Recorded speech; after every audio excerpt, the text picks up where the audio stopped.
السلام عليكم ورحمة الله وبركاته، ازيكم يا حبايبي؟ يا رب تكونوا بخير. اهلا بيكم في قناتكم بيتنا جديد مع غدا خطاب. النهارده هنعمل مع بعض كيكة تحفة جدا بصوص الكراميل. لازم تجربوها، طرية وهشة وطريقتها سهلة ومكوناتها بسيطة. ولو حاجة من مكوناتها مش موجودة هقول لكم البدايل بتاعتها ايه وهتقوم بنفس الغرض. اعمليها في دقايق بالظبط وهتكون جاهزة معاكي. هنسمي الله ونصلي على الرسول وهنبدأ الطريقة معانا. هتكوني مجهزة 3 بيضات بدرجة حرارة المطبخ وعليهم كوباية من السكر. السكر ده يكون مطحون أو حبيبات عادي جدا، الاتنين هيقضوا نفس الغرض. وعليهم كوباية من الزيت، ممكن تحطي زيت صافي أو ممكن تحطي نص كوباية زيت على نص كوباية سمن أو نص كوباية كلها سمن، زي ما انت عايزة. المادة الدهنية دي ترجع ليكي انت. وعليهم نص معلقة صغيرة من الفانيليا سايلة أو باودر. وبعد كده هتخلطي بالمضرب كل الخليط ده كده على بعضه. وممكن نفس الخطوة دي تعمليها في الخلاط عادي جدا أو بالمضرب اليدوي، بس المضرب اليدوي بقى محتاج صحة شوية وتاخدي وقت أطول في الضرب.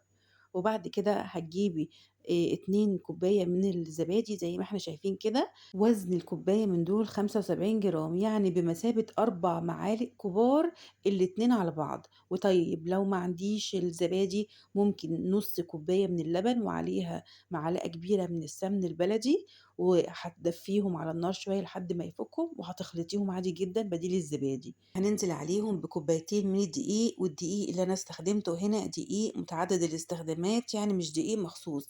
الدقيق متعدد الاستخدامات هينفع عادي جدا وهيقوم بالغرض. وهنقلب بقى الخليط مع الدقيق وهننزل عليه واحدة واحدة، يعني كمية هنقسمها على مرتين لحد ما نحس خلاص ان الخليط تجانس مع بعضه. وبعدين هننزل بمعلقة صغيرة من البيكنج باودر ونقلب بقى الخليط لحد ما الكل يتجانس كده. وهيصبح كده اللي معايا ده سمك خليط الكيك اللي معايا. شايفين سمكه بيبقى تخين شوية. هكون بقى مجهزة الصينية بتاعتي ودهناها مادة دهنية وعليها بطانة من الدقيق عشان الكيكة بتاعتي ما تلزقش فيها. وبعد كده هنزل عليها بمقدار الكيك بتاعي. المقدار ده هياخد صينية واحدة. طيب لو عايزة أنا الكمية أكبر أو عايزة أعمل صينيتين هضاعف المقدار عادي جدا، يعني كل حاجة من المقادير اللي قلناها هضربيها في 2.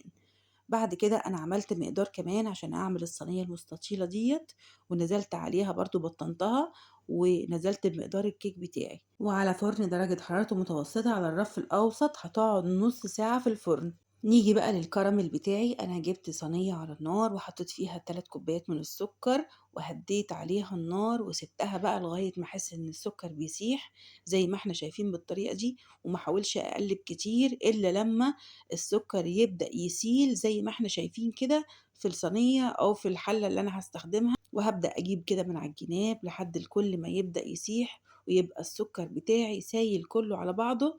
أبدأ أحرك كده اللي في الجناب أدخله كده لجوه عشان يبدأ كل السكر كده ياخد معايا نفس اللون ونفس الدرجة.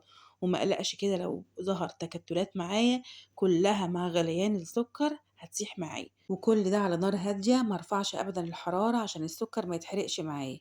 وكوباية بقى من اللبن عليها معلقتين نشا متقلبين كويس. هنزل على مقدار السكر بتاعي واحدة واحدة كده بالراحة. أول ما انزل عليه هتلاقيه اتجمد كده معاكي، ما تقلقيش، مع التقليب والغليان هيفك معاكي. واروح نازلة عليه بقطعة من الزبدة. قطعة من الزبدة دي اختيارية، بتعزز بس كده طعم الكراميل وبتخلي له طعم كده جميل. لو ما فيش خلاص مش مشكلة، هنكتفي بس بذرة من الفانيليا.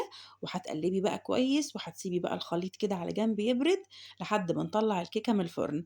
طلعنا بقى الكيكة من الفرن جميلة كده بنفس اللون اللي انتوا شايفينه ده، طرية وجوسي وحلوة ومش محتاجة انك تسقيها لبن قبل ما تنزلي عليها بصوص الكراميل.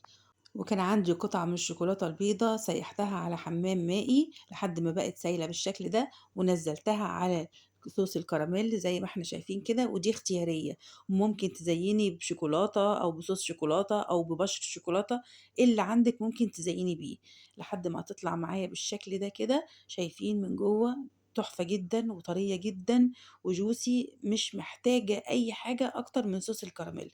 والصينية بتاعتي التانية طلعت من الفرن ونزلت عليها برضو بجزء من صوص الكراميل. ولو عايزة تنزلي عليها بأربع 5 معالق من اللبن، ده يرجعلك انتي، لو عايزة تخليها أكثر طراوة.